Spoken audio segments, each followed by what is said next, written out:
So this video is top 10 NFL running backs part 1. So we're only doing number 10 to 6. That way it's not an hour video and people can actually stand to watch this. I do believe that, hopefully my views can pick up. I like to do this for fun, so whatever, if you guys want to skim through it, go for it. There's a lot of key information I feel like you guys could use. If you don't like stats, at least, looking at their structured contracts and all of that, because the running back position has been an issue with that. Their structured contracts, the ability of their position being in question, and the fact that their position is not as crucial as it once was.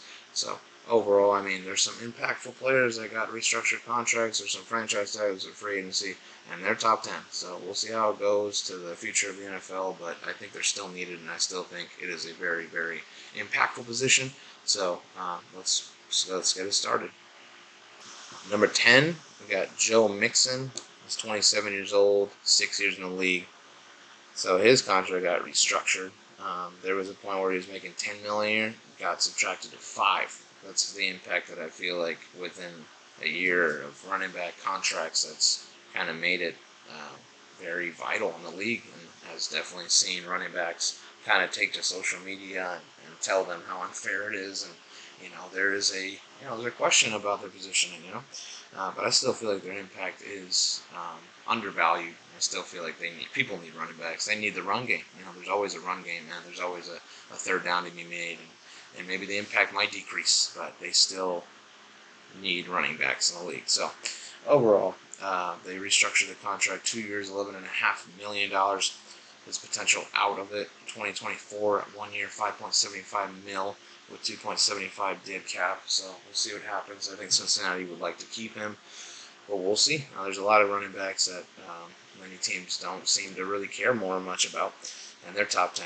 14 games played and started, 210 carries, 814 yards, 7 touchdowns, 3.9 yards a carry, 58.1 yards a game, 60 receptions for 441 yards, 2 touchdowns, 1,255 scrimmage yards, 0 fumbles. Playoff-wise, got all the way to the AFC Championship game, lost to the Chiefs. 39 carries, 163 yards, 1 touchdown, 4.2 yards a carry, 54.3 yards per game, 8 receptions for 50 yards, 0 touchdowns, 213 scrimmage yards, and 0 fumbles. Guy never fumbles. That's a huge thing.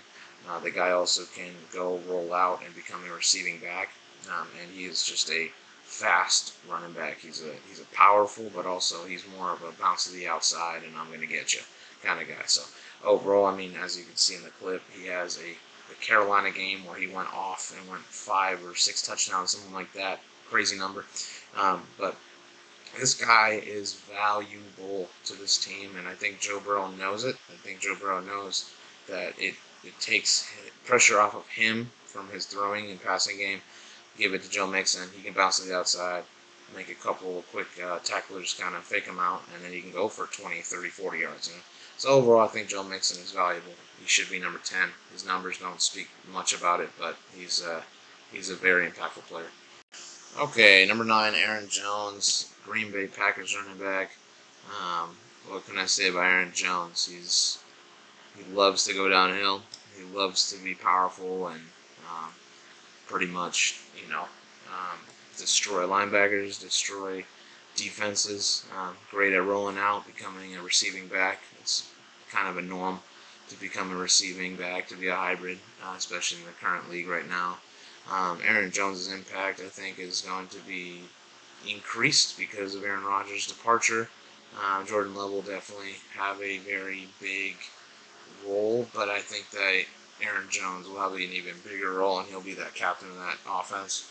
Aaron Jones is 28 years old, 6 years in the league, 2 years, $22.97 million left on his contract. 17 games that he played and started, 213 carries, 1,121 yards, 2 touchdowns, 5.3 yards a carry, 65.9 yards a game, 59 receptions for 395 receiving yards, 5 touchdowns, a total of 1,516 scrimmage yards, and 5 fumbles. Could limit the fumbles. Overall, there's nothing else I can really say. I think he's a very impactful player again, and I see nothing but high hopes for him on the team. And 20 years old is kind of pushing it, but I think he's still going to be the same Aaron Jones we've seen for last few years. So number 8, Austin Ekeler. Austin Ekeler built like a bodybuilder, honestly, in the running back position. Um, reason I put him at number 8, I think he's better than Aaron Jones. I think he's better than Joe Mixon just because of A, the numbers are better, but B, I mean, I think his impact just says it all. Definitely Justin Herbert sees him as a vital piece, but also one of the key targets when he's even throwing it.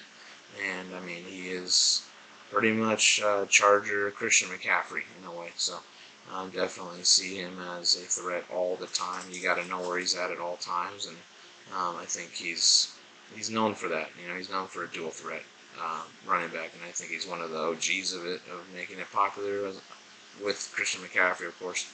At least in this point of his time in the league, right? Austin Ekeler, 28 years old, 6 years in the league, 1 year, $6.25 million left. So we'll see if they re-sign him. He might be too old for him, so he might go somewhere and become an impact player in a Super Bowl contending team. We'll see how it goes. I'm not saying the Chargers aren't, but they definitely get too injured for me to say that they are Super Bowl ready. 17 games that he played this year and started.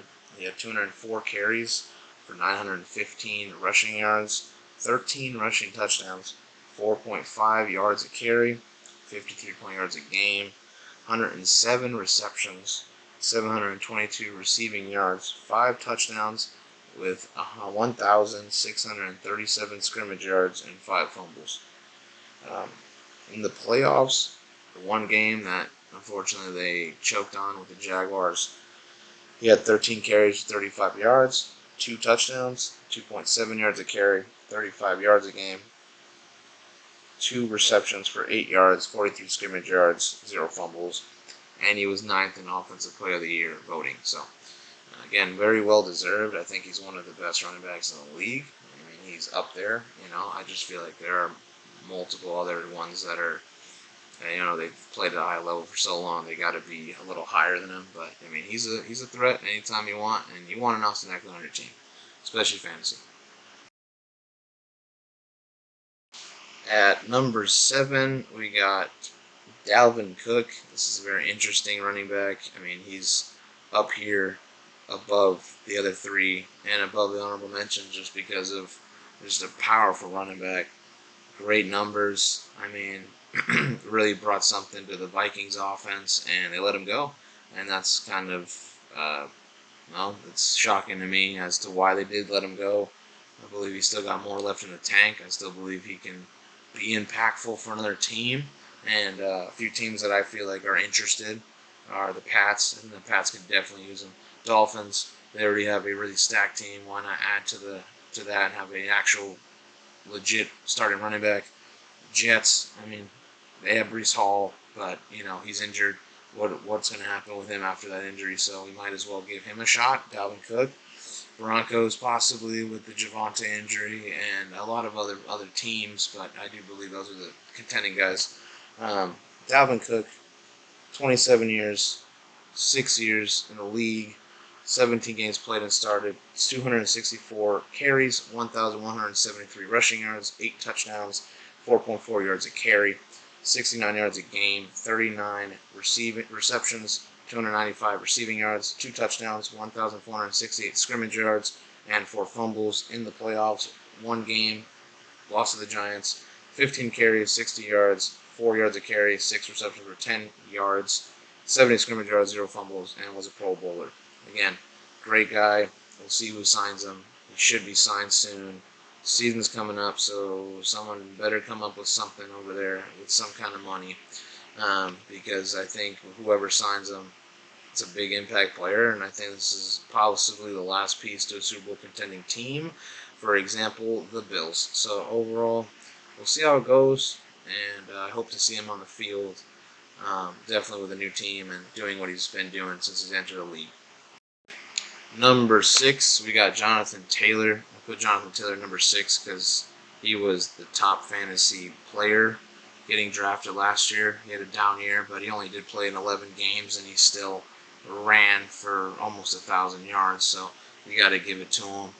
You know, it's not his fault that the Colts have been kind of disorganized, and you know he is the focal point of their offense, right? So we'll see what happens with them. Anthony Richardson, I feel like with him, it'll put less pressure on Jonathan Taylor, and I think he will go off this year. I think he will eclipse 1,000 yards, possibly become the rushing title king again pretty soon, if not this year, maybe next, or if not this year, then maybe the next season. So overall, I do believe that he has the ability of being MVP type caliber player. I mean, he was on that list before last year. So great player, great entertaining player, and I think he's got all the tools to being probably the best back in the NFL. He's still got so much time to go. So overall, when you look at Jonathan Taylor, he's got 1 year left, $4.30 million. He's 24 years old, 3 years in the league, 11 games that he played and started, 192 carries for 861 rushing yards, 4 touchdowns, 4.5 yards a carry, 78.3 yards a game, 28 receptions for 143 yards, 1,004 scrimmage yards, and 3 fumbles. No playoffs. Colts are still rebuilding. I think they will be in the playoffs in the next couple of years or so, depending on what they do with the draft, free agency, and all that stuff. Jaguars are the king of the South right now, and they'll continue to be with how they're going. But overall, Jonathan Taylor is a special back, special guy, special talent, young guy.